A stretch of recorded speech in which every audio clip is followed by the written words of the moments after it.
Item ಯಾವುದೇ ಇರಲಿ try ಮಾಡಿ ಆಚಿ ಚಿಕನ್ ಮಸಾಲಾ. IPL ಕ್ರೀಡಾಭಿಮಾನಿಗಳಿಗೆ BCCI ನಿರಾಸೆಯನ್ನು ಮಾಡಿರುವಂಥದ್ದು. ಈ ಬಾರಿ IPL ಉದ್ಘಾಟನಾ ಸಮಾರಂಭಕ್ಕೆ ಬ್ರೇಕ್ ಬಿದ್ದಿದೆ. ಕಾಲ್ತುಳಿತ ಮಡಿದವರ ಗೌರವಾರ್ಥವಾಗಿ ನಿರ್ಧಾರವನ್ನು ತೆಗೆದುಕೊಂಡಿರುವಂಥದ್ದು BCCI.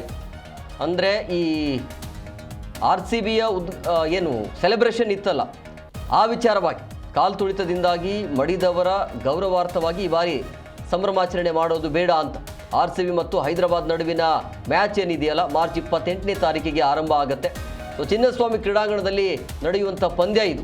IPL ಆರಂಭಕ್ಕೆ ಇನ್ನು ಕೇವಲ 2 ದಿನ ಮಾತ್ರ ಬಾಕಿ ಇದೆ.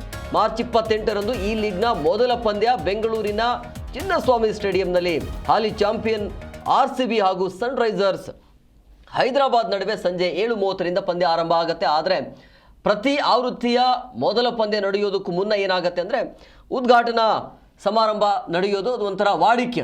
ಆದರೆ ಈ ಆವೃತ್ತಿಯಲ್ಲಿ ಉದ್ಘಾಟನಾ ಸಮಾರಂಭವನ್ನು ನಡೆಸದಿರಲು BCCI ನಿರ್ಧಾರ ಮಾಡಿದೆ.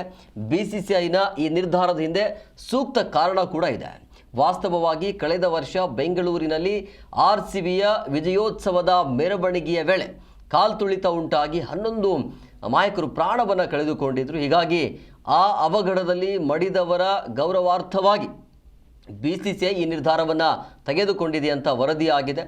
ಸೊ ಹಂಗಾಗಿ ಈ ಬಾರಿ ಉದ್ಘಾಟನಾ ಪಂದ್ಯ ಅಂದರೆ ಉದ್ಘಾಟನಾ ಪಂದ್ಯ ಏನಿದೆಯಲ್ಲ, ಸೊ ಅಲ್ಲಿ ಉದ್ಘಾಟನಾ ಸಮಾರಂಭ ನಡೆಯಬೇಕು. ಬಟ್ ಅಲ್ಲಿ ಈ ಬಾರಿ ನಡೀತಾ ಇಲ್ಲ. ಸೊ ಮೇಲ್ನೋಟಿಗೆ ಒಳ್ಳೆ ನಿರ್ಧಾರನೇ ಇದು.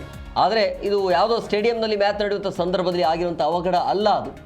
ಆದರೆ ತೆಗೆದುಕೊಂಡಿರುವಂಥ ನಿರ್ಧಾರ ಸ್ವಾಗತಾರ್ಹ. ಕೆಲವೊಂದು ಅಭಿಮಾನಿಗಳಿಗೆ ನಿರಾಸೆ ಅಂತೂ ಇದ್ದೇ ಇರುತ್ತೆ. ಯಾಕಂದರೆ ಅಲ್ಲಿ ಎಲ್ಲ ರೀತಿಯ ಡ್ಯಾನ್ಸ್ ಇರುತ್ತೆ, ಬೇರೆ ಬೇರೆ ಕಾರ್ಯಕ್ರಮಗಳು ಕೂಡ ಇರುತ್ತೆ. ಬಟ್ ಅದು ಮಿಸ್ ಆಗುತ್ತೆ.